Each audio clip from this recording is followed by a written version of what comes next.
सलाम सबको और जय मसीह जी हर्षय मसीह जी।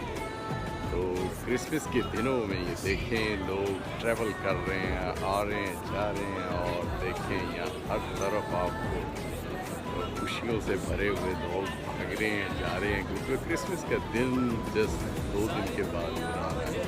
तो आप सबको बहुत बहुत बड़े दिन की और क्रिसमस की बधाइयाँ और बहुत बहुत क्रिसमस मुबारक। तो मैंने कहा सबको आप क्रिसमस मुबारक कर दें। और इस टाइम ट्रैवल में हूँ मैं और अभी ट्रैवल करके कहीं और जा रहे हैं। तो आपको ये हमारा एयरपोर्ट है, तो आपको बहुत बहुत क्रिसमस मुबारक।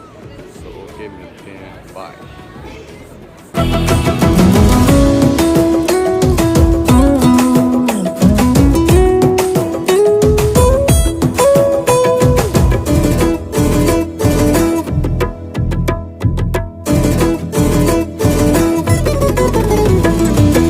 बैतलहम के सराय में आया है खुदा।